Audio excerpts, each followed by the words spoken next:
Evil. It's a word we've heard countless times. We try to define it, to frame it, to give it boundaries. And yet, the more we attempt to understand it, the more elusive it becomes. In the teachings of Stoic philosophy, we're guided to face life and human nature itself with calmness and reason. But when it comes to evil, recognition often arrives long before definition.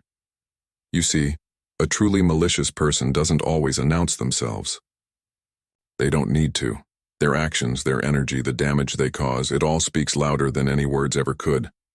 And when you come across such a person, you won't need a list of evidence. Something deep within you will already know. Your instincts, your heart, will register their presence before your logical mind has time to process it. And that's what makes it so unsettling. Because evil doesn't always come from the shadows. It doesn't only live in dark alleys or unfamiliar places. Sometimes it wears a pleasant smile. It walks through the very doors we trust, schools, places of worship, even the homes of those we hold dear. That's the truly frightening part. It can exist right where we feel safest. Its face might be charming, its words reassuring. But behind the mask lies something far more dangerous, an intent to manipulate, harm, and deceive. Understanding evil isn't simple. It's not just about calling someone immoral or cruel. Those words are too vague, too subjective. What one person finds wrong, another may justify. But when someone with malicious intent knows that you've seen through them, that you've recognized what they are beneath the surface, everything changes. In today's video, we'll uncover 7 signs that reveal how evil individuals behave. The moment they realize you've discovered their true nature. Through the lens of Stoic thought, we'll examine these patterns so you can respond, not with fear, but with mental clarity and inner strength.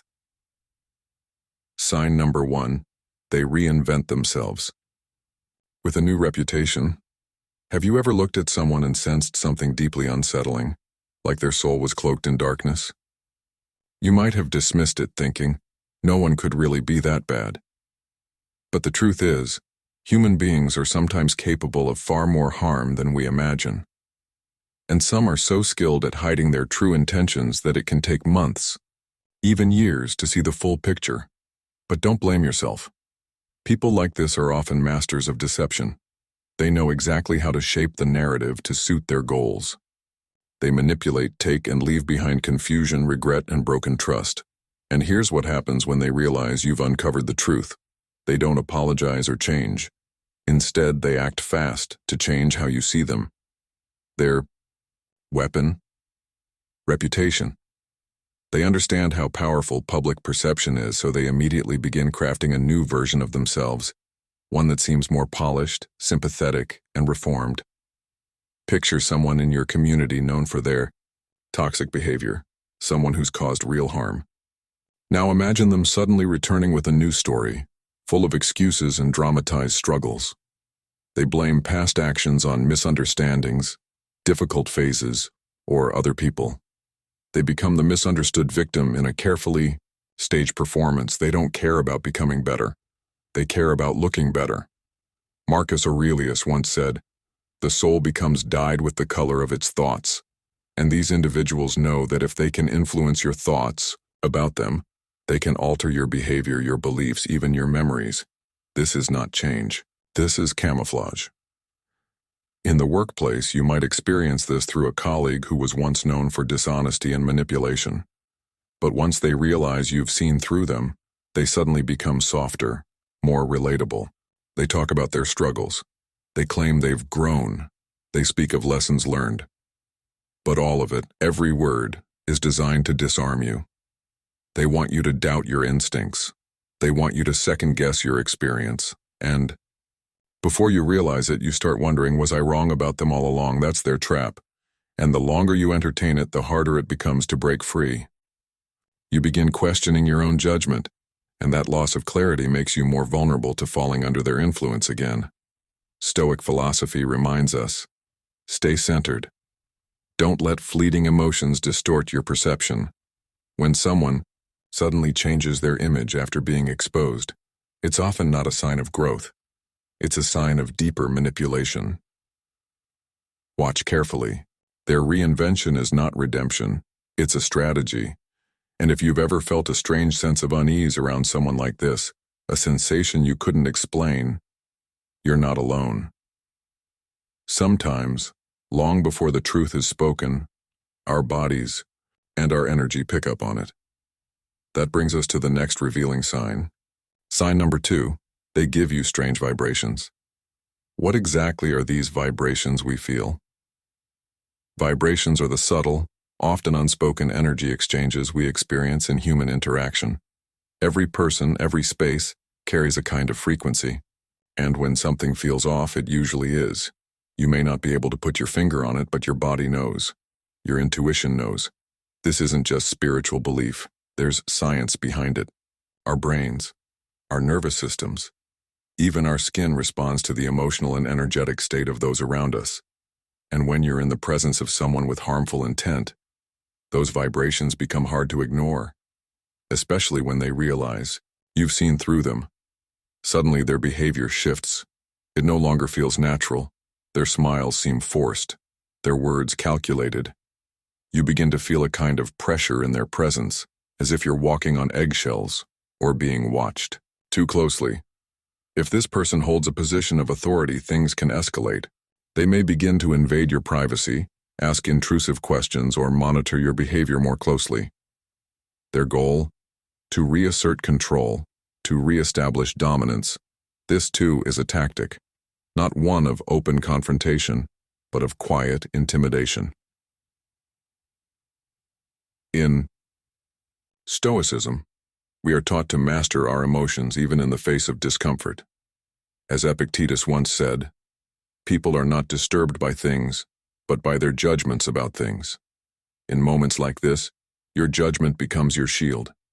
You may feel the strange energy, the unease, but you don't have to be overwhelmed by it. Recognize it, respect it, and respond with calm awareness, because when you can detect the hidden energies around you, you take the first step in reclaiming your space and your peace.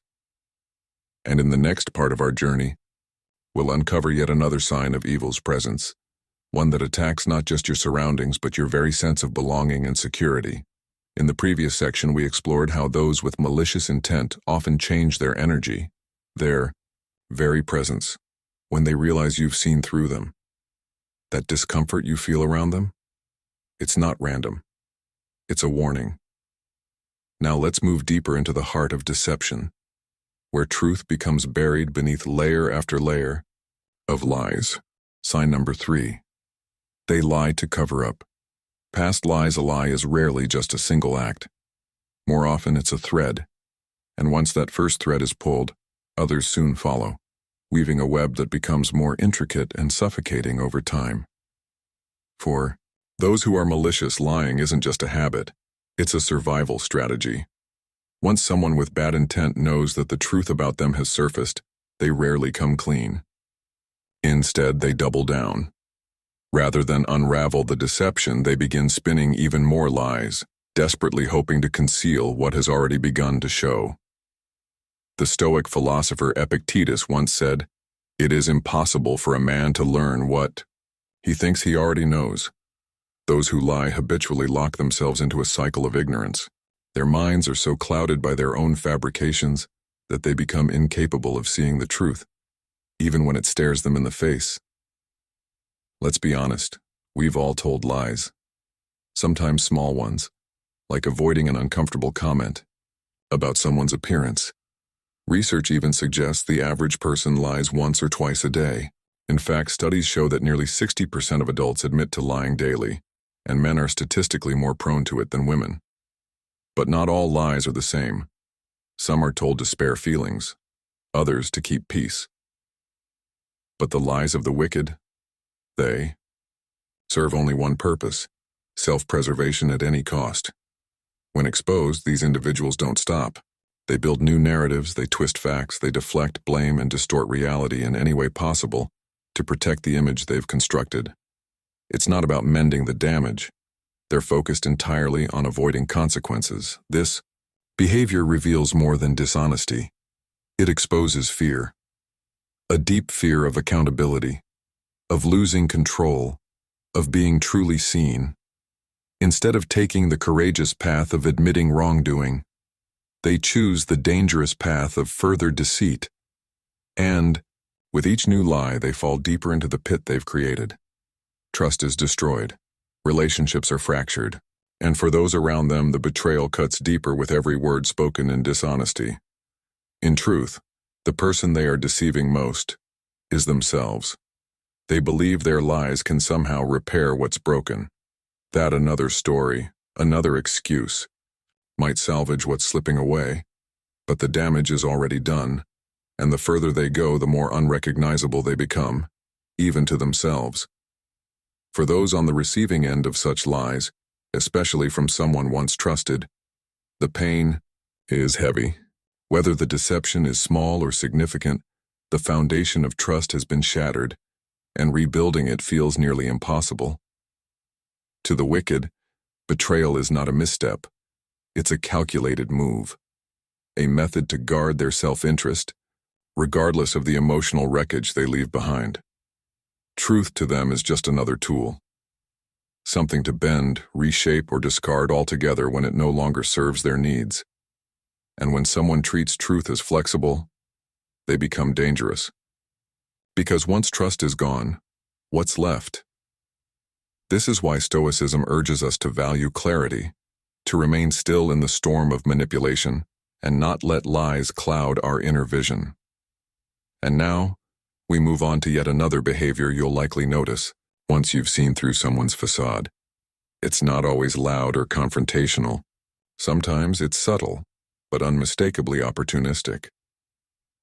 Sign number 4, they only come around when they need something.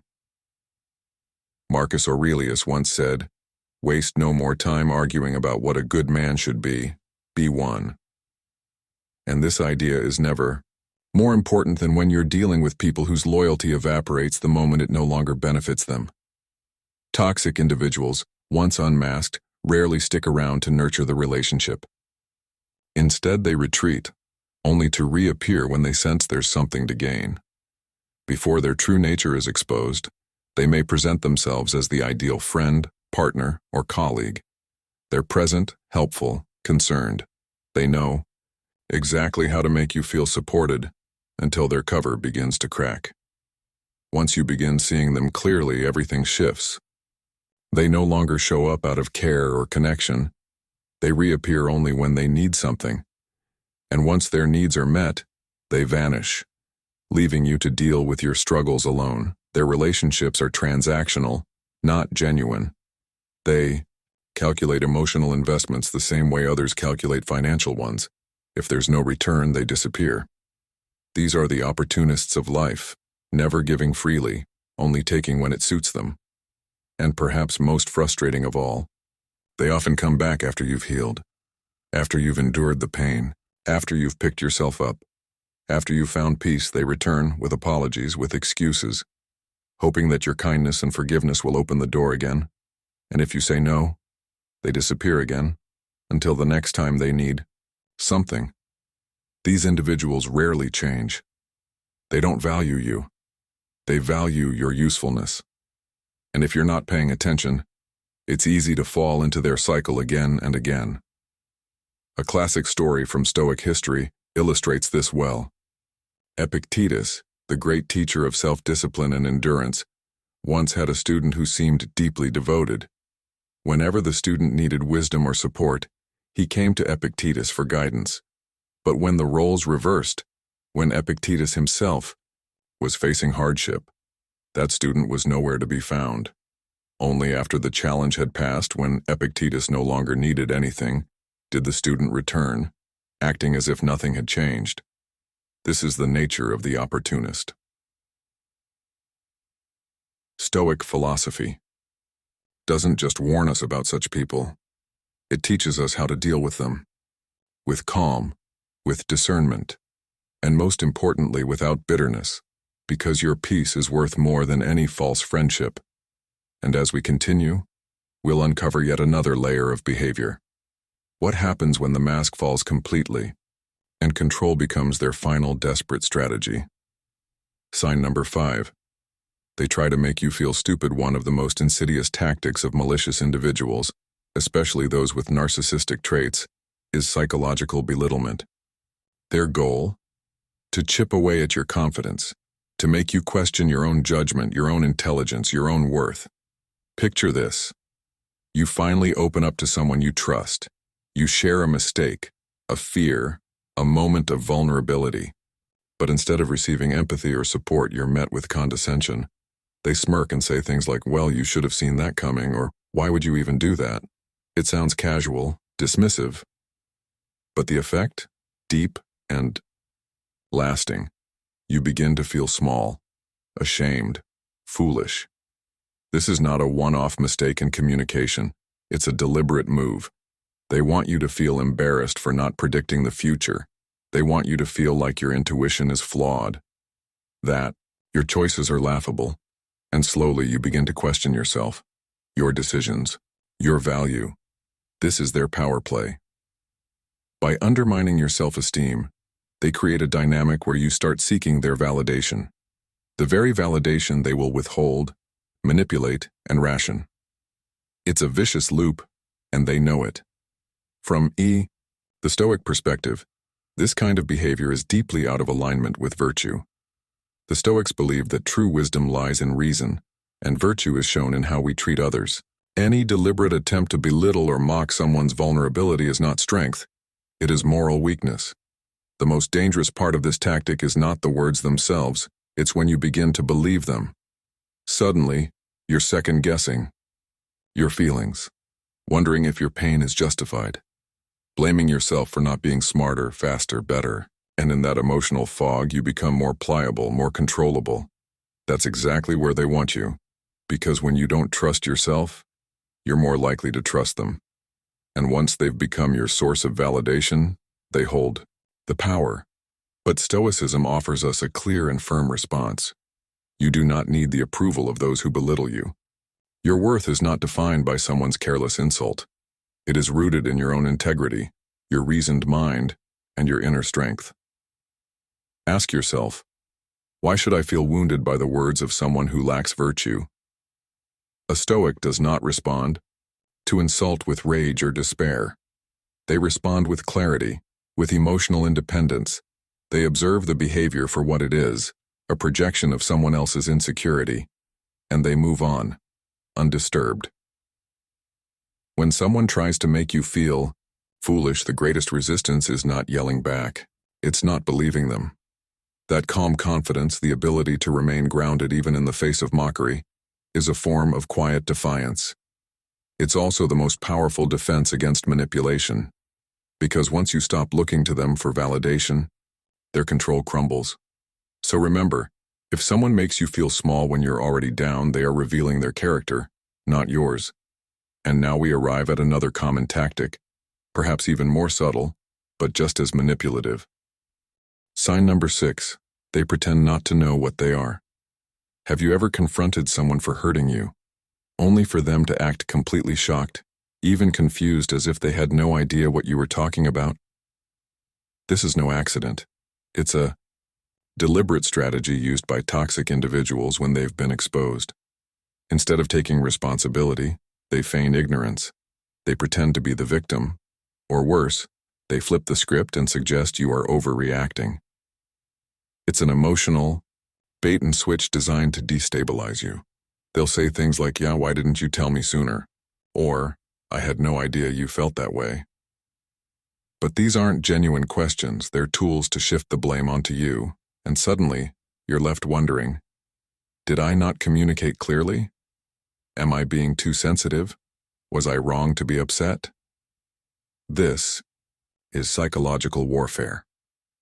The Stoics taught that a person's true nature is revealed not just in calm moments, but especially under pressure. When someone is confronted with truth, their reaction speaks volumes. The great Epictetus once said, "People are not disturbed by things, but by the views they take of them." In this context, the manipulator reinterprets their wrongdoings, not as actions to be accountable for, but as misunderstood gestures. They will often say they didn't mean to hurt you, or act surprised that you felt pain. But the truth? They're not unaware. They are unwilling to face the consequences. This is not forgetfulness. It is a form of control. By denying what happened, they try to erase the emotional truth you've expressed. Over time, this can lead you to suppress your voice, downplay your hurt, and internalize their narrative. And that's the ultimate goal. Not just to avoid blame, but to rewrite reality itself. But once again, Stoicism grounds us. It reminds us that we cannot control how others respond to truth, but we can control how we hold to it. When someone denies their actions, don't match their confusion with your silence. You don't need to argue or shout, but you must hold firm to your experience, because your truth is valid, even if they pretend not to see it. The Stoic response is simple, yet powerful. Do not let their denial rewrite your reality. Stay composed, speak clearly, and walk away if needed. You are not responsible for their inability to face themselves. In the last section, we saw how some people, when confronted, don't take responsibility. Instead, they play innocent, twisting your words, your experiences, even your emotions, until you begin to question yourself. This manipulation of truth is not just deceitful. It's a form of emotional violence, crafted to control you without ever raising a voice. Sign number 7. They try to manipulate you. When someone begins to manipulate you, what they're really doing is waging a silent war on your independence. Their goal is not to argue or to prove. They want to steer you. They want to guide your choices, twist your perspective, and quietly strip away your ability to think freely. Unlike open conflict, manipulation is subtle, it's quiet, and often it hides behind smiles, gentle words, and well-timed concern. At first glance, these individuals seem caring, even selfless. They listen, they understand, they offer help.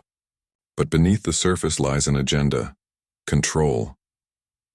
Manipulation begins when someone learns your soft spots, your fears, your doubts, your dreams. They study your emotional patterns like a map, and rather than walking beside you, they begin steering you, just enough to keep you reliant on them, but not enough for you to notice the trap forming. Many manipulators possess high emotional intelligence. This isn't a flaw, it's a strength. But instead of using that gift to build authentic connection, they weaponize it. They learn how to phrase things just right, how to make you feel supported one moment and guilty the next. And gradually, they shift your boundaries, often without you realizing it. You might hear things like, "I only said that because I care about you," or, "You wouldn't be able to do this without me." And little by little, your autonomy erodes. One of the most dangerous aspects of manipulation is how well disguised it can be. Sometimes it looks like help. Sometimes it feels like love. But if that help leaves you feeling obligated, drained, or unable to say no, pay attention, because that's not support. That's control. Stoic philosophy teaches us to live with clarity and intention, to protect our autonomy and never hand over our inner peace to someone else's hands. In the words of the Stoics, true freedom is internal. It's the freedom to think, choose, and act according to one's own principles, not under someone else's influence. So what do you do when faced with a manipulator? You draw the line, and you keep it firm. Setting boundaries isn't about being harsh. It's about being clear, about knowing what you will and will not tolerate. And most importantly, sticking to it even when someone tries to bend it under the weight of guilt or affection. Manipulators are persistent. They'll try to convince you to give up just a little, just this once, just for them. But every inch you give away is a step closer to losing yourself. They may say, "You can't do this without me." But Stoicism says, yes, you can. Because happiness doesn't come from someone else's approval. It comes from the ability to master your own mind. When you rely on someone to make decisions for you, to tell you who you are or what you're capable of, you give them a kind of power that no one deserves. Manipulators thrive on that power. And the more they take, the more you shrink. You begin to doubt yourself. You second-guess every move. You wonder if you're strong enough to stand alone. And that's exactly where they want you. Dependent, unsure, and easy to control. But here's the truth. You are more capable than they want you to believe. Escaping manipulation isn't easy. These individuals are skilled. They'll try new tactics, emotional pressure, guilt, kindness wrapped in control. But your strength lies in this: knowing your values, honoring your boundaries, and holding firm. You can't control what they do, but you can always control your response. That is the heart of Stoicism. That is your unshakable strength. And when you reclaim your power, when you choose peace over control, clarity over confusion, you break the cycle. Through these 7 warning signs, we've explored how manipulative people behave when they know you've seen through them. We've looked beneath the surface, past their charm, and into the strategies they use to maintain control. But now, with awareness, you hold the tools to protect yourself. Stoic philosophy reminds us, no one can steal your peace unless you allow them. If you guard your thoughts, honor your boundaries, and live in alignment with reason and virtue, you become untouchable, not to pain, but to manipulation. So before we conclude, I'd like to ask you, how did this video make you feel? Was it helpful, eye-opening, encouraging? Rate your experience in the comments with a number. 1. Strongly disagree. 2. Disagree. 3. Neutral. 4. Agree. 5. Strongly agree. If this message resonated with you, please like and share this video. It helps us reach more people who may need this guidance. And if you haven't already, subscribe and click the notification bell so you won't miss our upcoming content. Thank you for spending your time with us today. Keep your mind still, keep your heart steady, and keep walking forward, one calm step at a time. More videos are waiting at the end of this one. See you there.